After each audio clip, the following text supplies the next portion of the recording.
U.S. President Barack Obama consoles the Orlando LGBT community and the victims of the Pulse nightclub massacre.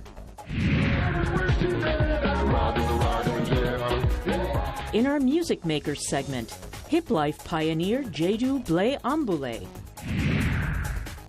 And a smash hit video game franchise takes its boots-on-the-ground approach into space. Africa 54 starts right now. Good evening and welcome. I'm Vincent Makori. This is Africa 54. U.S. Naval Aviation Forces are now striking Islamic State positions simultaneously from the Mediterranean and the Persian Gulf. This marks the first naval aviation combat strike missions of Operation Inherent Resolve, launched from Navy warships into different operational theaters. A statement from the Navy says in addition to naval aviation missions against ISIS, Marines and sailors are supporting security cooperation efforts and conducting maritime security operations in the Arabian Gulf, Red Sea, Gulf of Oman, Gulf of Aden, Arabian Sea and parts of the Indian Ocean. Well, for more details, VOA's Carla Babb joins me live now via Skype from the Pentagon. Hello, Carla. Hi, Vincent. Great to see you. Yes. Now, first, tell us a little more about these operations and their significance. Well, I was just speaking yesterday with the Commodore of the USS Boxer's amphibious group, and he was telling me that this was something that wasn't an addition or more per se. It was just the United States taking all of the capabilities that they already have and demonstrating that against the Islamic State. Now, what makes it so interesting is the United States has had strikes conducted from the Gulf before, and they've had strikes from the Mediterranean before, but never at the same time coming from these two different directions. So it's just a way to show the Islamic State that no matter where they are, the United States is ready and capable to strike them. So there have been some kind of operations there, but this is a little more intensified? Is that what you're saying? Right. This is the first time that the USS Boxer has been called upon to strike against the Islamic State. And the guys on the Boxer yesterday were very excited. In fact, the Commodore said that they were sky high because they were able to participate in these strikes, and they recognize that the strikes are so essential to the Iraqi forces' push to regain, be it Fallujah or Mosul or elsewhere across the field against the Islamic State. And another person who was speaking to me from the USS Boxer was pointing out that look at Fallujah, for example. That's the Iraqi security forces taking the lead, as they should, but the U.S. is helping with those with that effort by conducting these strikes. And I was speaking to someone from Baghdad, Colonel Chris Garver, who also told me that, yes, the Fallujah fight is intensifying, that the people in Fallujah, the Iraqi security forces, have now reached the city center, which is a big deal because Fallujah has been under Islamic State control for 2 years. They've had several months to get themselves settled. And so this is a big, significant gain for Iraqi security forces today. And Colonel Garver was telling me the U.S. was there conducting strikes while they were moving in. And you know, there's been that kind of a push, especially from the area, people asking for more U.S. help. But domestically also, there have been kind of divided issues here. What is the reaction? Well, the U.S. is making sure that they are not in the lead. Every single briefing that you go to here at the Pentagon, everything you hear coming out of Baghdad, the Iraqi security forces are the #1 guys. And there's even been some frustrations. VOA reporters have said up in the Peshmerga territories that the Peshmerga is frustrated that they're not getting all of the ammunition and weapons that they need. But the U.S. is saying that we're providing the weapons. We've put $400 million+ towards arming and paying for the Peshmerga. But we have to go through the Iraqi security forces and the Iraqi government because ultimately that's what's going to get Iraq out of this Islamic State mess. It's not going to be people coming in like the United States pushing out. It's going to have to be the Iraqis. Carla, thank you very much for your reporting. Thanks for having me. That's VOA's Carla Babb reporting live via Skype from the Pentagon. Now, U.S. President Barack Obama met privately with the victims' families of Orlando's shooting massacre at a gay nightclub that left 49 dead and 53 wounded. The president offered words of solace to the families and survivors, along with a renewed plea for action to prevent assault weapons from landing in the wrong hands. When Air Force One touched down at Orlando International Airport Thursday, a somber President Obama took on a role that has become so familiar during his 2 terms, that of comforter or consoler-in-chief in the wake of mass atrocities, among them Sandy Hook, Virginia Tech, Charleston, San Bernardino, and now Orlando, the worst mass shooting in America's history. After meeting privately with affected families, Obama took the occasion to acknowledge the attack at Pulse nightclub as not only an act of terrorism, but of hate against the LGBT community. You can't break up the world into us and them and denigrate and express hatred towards groups because of the color of their skin or their faith or their sexual orientation, and not feed something very dangerous in this world. So if there was ever a moment for all of us to reflect and reaffirm our most basic beliefs, that everybody counts and everybody has dignity, now's the time. Obama, who has repeatedly called for Congress to enact universal background checks and stricter gun control laws in the U.S., did not stray from his policy beliefs Thursday. The families he had hugged that day, he said, pleaded for greater action to prevent more carnage. We can't wipe away hatred and evil from every heart in this world. But we can stop some tragedies. We can save some lives. We can reduce the impact of a terrorist attack if we're smart. In downtown Orlando, Obama, along with Vice President Joe Biden, made one final stop, a memorial site for the victims, where he laid large bouquets of white flowers beside hundreds of others. At the site, residents praised the president for visiting during the city's time of need. I may not agree with his politics, but as a human being, I have great respect for him. And from what I've seen him speak on the news, this is close to his heart, and he feels deeply, and I appreciate that. It was really just good to see him. I think that we want to see our president take action, whether it's in any way, and I think him coming to show us, hey, I have your back, and I'm here to support you in any way, which is really refreshing. Throughout the day, hundreds of locals and visitors from across the U.S. visited the memorial to pay their final respects to the victims. For some of them, the decision to wait until now was appreciated. The grief they endured earlier in the week, they said, was simply too much to handle. Ramon Taylor, VOA News, Orlando, Florida. Well, across Britain, citizens are mourning the death of British Parliament member Jo Cox, who died on Thursday after being shot and stabbed multiple times in the West Yorkshire district she represented. A man in his 50s carried out an ambush attack on Cox on a street where she planned to hold a constituency meeting. VOA's Zlatisa Hoke reports. On the same side, British Prime Minister David Cameron welcomed the decision to suspend campaigning for the June 23rd referendum. Speaking from Gibraltar Thursday, Cameron expressed condolences to Cox's family and said he is suspending his own campaign in the British territory on the south coast of Spain. We've lost a great star. She was a MP, great campaigning MP with huge compassion, with a big heart, and people are going to be very, very sad at what has happened. Dreadful, dreadful news. It's right that we're suspending campaigning activity in this referendum, and everyone's thoughts will be with Jo's family and with her constituents at this terrible time. Cox, a 41-year-old mother of two, supported Britain's continuing membership in the European bloc. She also campaigned for humane treatment of Syrian refugees in Europe. It was not immediately clear if the attack was politically motivated. The police have launched an extensive investigation. As this inquiry is at a very early stage and we have an individual under arrest, we are not in a position to discuss any motive at this time. A 52-year man was arrested in connection with the attack.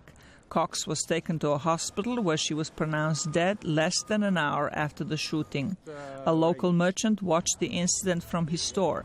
I saw him, yeah, I saw him going like that, and then the thing went. I saw him pulling the gun out. Cox was considered popular among her constituents.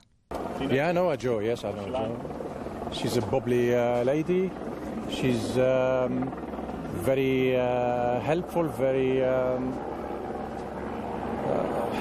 down to earth, she's smiling. The opponents of EU membership in Britain cite sovereignty and immigration as the main reasons for demanding the exit. Zlatica Hoke, VOA News, Washington. Human Rights Watch report says Ethiopian security forces killed more than 400 people in their bid to quell protests that raped the country's vast Oromia province since November. The watchdog group says tens of thousands have also been arrested during the crackdown. Plans to allocate farmlands in Ethiopia's largest region surrounding the capital for development sparked fierce demonstrations in November and spread for months in the country's worst unrest in over a decade. The rights group says Addis Ababa deployed its military and used live ammunition for crowd control repeatedly as the protests spread. The government has rejected the findings of the report, saying there was no evidence to back up the death toll it cited. Zanzibar opposition leader Saif Sharif Hamadi is in Washington to meet with U.S. government officials about the political situation in Zanzibar. I sat down with Hamad, who is the leader of the Civic United Party, to discuss why he insists he was legitimately elected president but denied the victory when the government-appointed electoral body decided to nullify the vote. I felt very, very bad. And more people themselves felt they have been cheated, really. So we find it was a very, very difficult situation for us. Now, this is not the first time. This is a repeat of what we've witnessed before. CAF and yourself saying that you've been denied victory. What is the problem? Why wouldn't Chama cha Mapinduzi want CAF to win the elections in Zanzibar?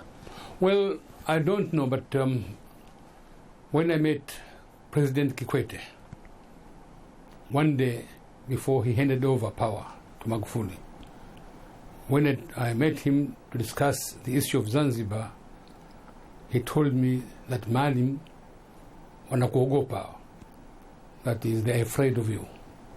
And I asked why I don't have any military force, I don't have rockets, I don't have anything. No, I said, yes, they're afraid of you. I asked him why they're afraid of me. That he said that you will break the union. And that is what you hear a lot from members of CCM. When I was in Tanzania, they say they're very concerned about the union if Maalim Seif Sharif is the president of Zanzibar. Now, is this a concern in mainland Tanzania, or are there problems within Zanzibar, where some people in Zanzibar are concerned about you? Do they find you a little bit too extreme in your positions? Well, I think in this case, yes, it's true that in Zanzibar there are those diehards who say that nobody from other party should ever take power there, especially Maalim Seif. And when that's why, that well, they will use a lot of excuses that will bring back the Arabs, that will do this, but all those are mere excuses. The fact that they want to cling to power. Maybe practically it may not happen, but theoretically, do you think in a way the people of Zanzibar are informed by the history, which is a really painful history of Zanzibar when we go back to those days when there was that bitter war on the island? Well, you find, well, it's true that in the next for revolution, we had very bad experience. It is true that many people lost their lives, and there was really most people had a lot of traumas really because of that. But now it is 52 years from that, and indeed you find Zanzibar has been very, very peaceful, and especially after the what they call reconciliation of 2010. Now, there was a lot of excitement, especially around the election time, and some say Maalim Seif Sharif incites people into violence. he awakens these passions? Well, you find, as I said, that give a dog a bad name if you want to kill it. But it is the same man himself who has been campaigning for his followers to remain calm, to avoid violence by any means. We have been robbed of our victory 5 times. And it is the same person who tells his followers, please remain calm. And fortunately, the followers they respect their leader, and unwillingly they came up. See, so it is surprising to have such allegations that I'm inciting people to violence. It is on the contrary. It is always we find the intervention of police in some of our activities which incite violence, and yet we tell our followers, don't be provoked by the police. So then, what is the hope now for you looking forward? Well, we are looking forward to see to it that the impasse which is there now gets an amicable solution. So we are prepared to have somebody who comes from Africa, a person who is eminent and who we know that he's fair-minded and who could be trusted by all the parties as a mediator. Well, we want to know what you think about issues that affect your daily life. So today we'll take a look at some of your thoughtful comments on Facebook to our stories. We reported on how Senegal managed to maintain a peaceful Islamic democracy free from violent extremism.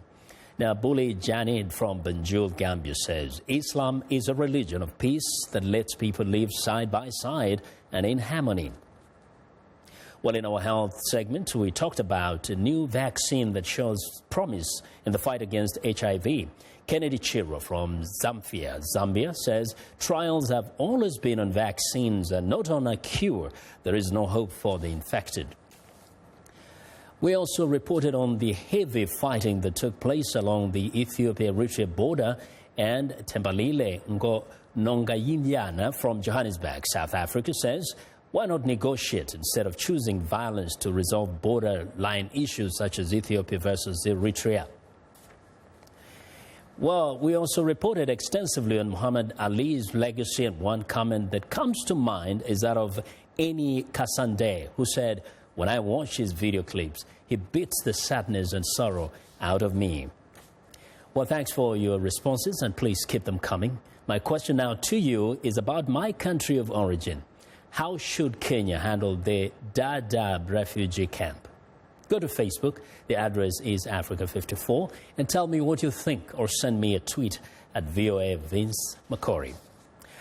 And check out our headlines 24/7 on voaafrica.com. Coming up now in our Music Makers segment, dancehall, reggae, hip-hop and Ghanaian culture. Stay with us.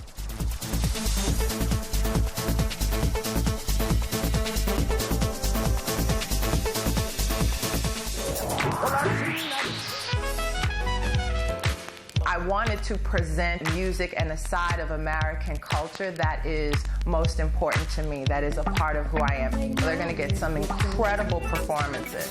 That's one of the things I love, bringing these artists in so you can get to see them do what they do. It's soul music, and that's what music is. It's that which comes from the soul.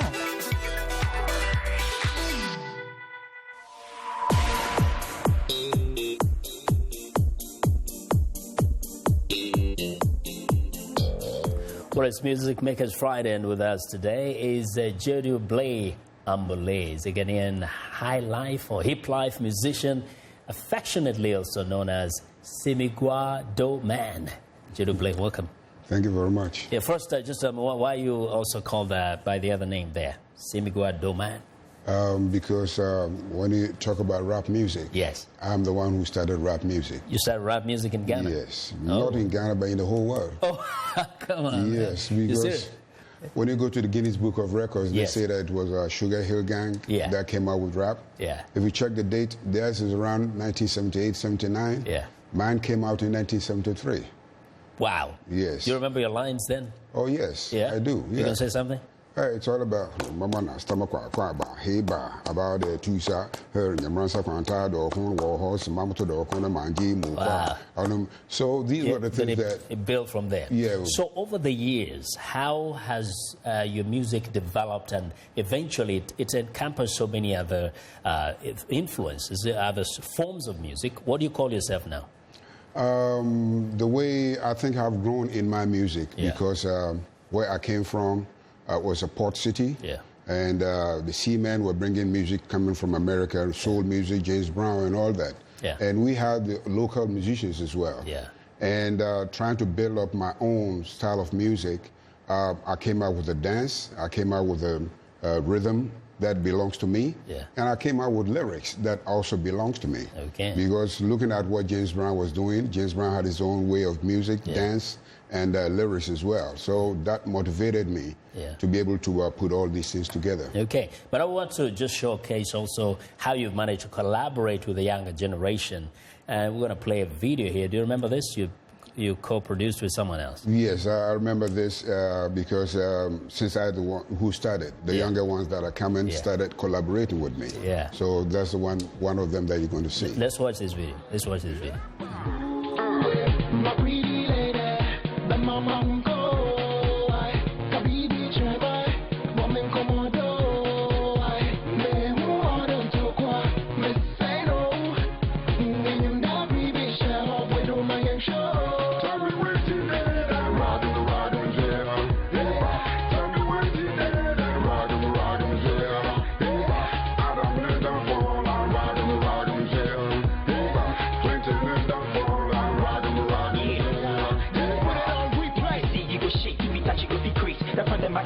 They said my eyes are baby, be your sins are the dick. They want me paper chase, be your love, but they want cause you be my killing me. So why you they make it look like I they rush you pee? I make you understand, they love me giddy giddy. Look into my eyes, why you silly. Now just a little taste of that, but you know, how do you feel like being able to now also, you know, get together with this really younger fellows with new styles? You're sitting there like a king. Are you learning from them or are you teaching them? Well, I'm learning from them as well because they're also coming out with something new and things like that. But I'm the tree, and they are the branches, you know, and them coming back to collaborate with me because many a time they know that I'm the one who started it. And, you know, the continuation of it. They come to say me, Stambule, can we collaborate with you on this and all that? And I keep on advising them that, you know, music is a trade. If they want to learn it, then they have to learn it properly because, you know, every country has its form of music, and that's where the identification is coming from. Exactly. So, in the next few weeks, maybe I'll play one of your most, let's say, favorite songs. Tell me which one that will be, and I'll play it on this show. Okay, there's a song called Everything You Do, God Sees You. Okay. So it's very important that, yes. Yeah, because we don't have a lot of time today, but I'm happy that you visited us and we get to talk a little bit. And thanks for talking with you. It's a pleasure. Well, that's Jidu Blay. Jidu Blay Ambole was a Ghanaian high life or hip life musician and is also known as the Simigwa Doman. Thanks a lot. Well, it's time now for a short break. Still to come on Africa 54. A classic video game takes the battle to space. We'll be right back.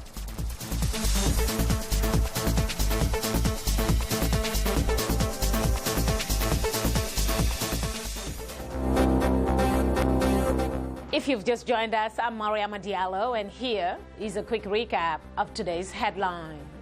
In Nigeria, a militant group claims responsibility for destroying a state-run oil pipeline, but police refute that it was an accident. In Cameroon, residents are calling for schools to be reopened following the lull in attacks by Boko Haram.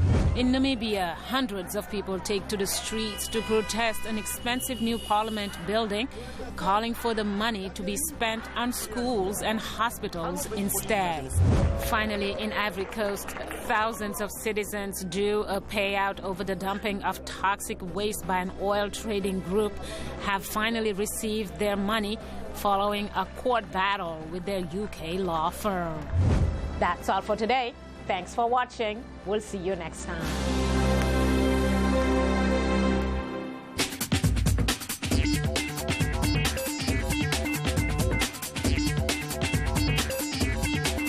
Welcome back to Africa 54. Here's what's trending. Call of Duty may be headed into space, but the game's creators insist it will be as focused on boots-on-the-ground military realism as ever. The hugely popular first-person shooter franchise is giving players spaceships and robot companions in its latest edition, Infinite Warfare. And as for the latest trend in gameplay, there is one virtual reality approach to Call of Duty planned, giving players the feeling of sitting in the game's Jackal spaceship. Now, the game is set for release November 4th on the PlayStation 4, Xbox, and the PC. Well, next up, a company in Singapore has developed a jacket that gives the person wearing it a back and shoulder massage. The airwear uses air pressure to produce the sensation of a massage. Device inside the jacket expands to target pressure points. Controlling the pressure and type of massage is made easy with a smartphone app. The device also has a posture correction feature that sends a signal when sensors detect the user needs a correction. Now, the jacket does require a charge and has a handy USB port so that each charge gives the user 3 hours of continuous massage. The device is designed to help people who spend many hours of their day facing a laptop or hunched over a mobile phone. Well, and finally, researchers at the Asian Institute of Technology have revealed new eco-friendly toilet systems in Bangkok in an attempt to improve sanitation in deprived areas of Asia and Africa. The 4 prototype toilet systems unveiled in the Reinventing the Toilet project are designed to treat waste on the spot before it reaches the environment. The 5-year project in Thailand has been funded by the Bill and Melinda Gates Foundation since 2011 at a cost of $5 million. The AIT research team estimates that the cost of the products could be $250 per each unit when mass produced. And that is what is trending today. Well, and that's our show for today. Now be sure to watch Africa 54 on our website at voaafrica.com. For more news, tune in to VOA's evening radio show, Africa News Tonight at 1800 UTC, and in the mornings today, Break Africa between 0300 and 0600 UTC, Monday through Friday. Thanks a lot for watching. From all of us in Washington, have a good night.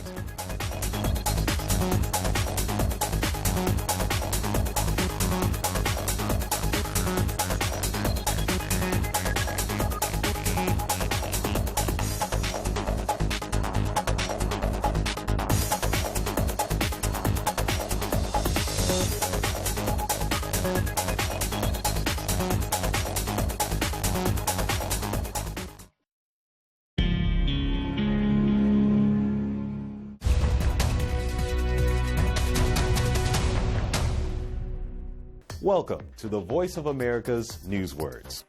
Here is a story that has to do with defects or problems with cars.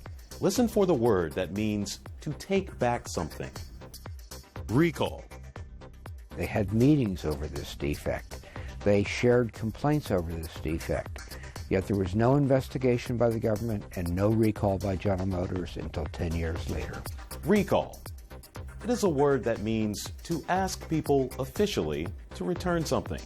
In our story, there were major problems with some General Motors cars. The man says the U.S. government and the car company took too long to issue a recall, so the cars could be fixed. Now, when you hear the word recall, your American English will be good enough to know what this news word means.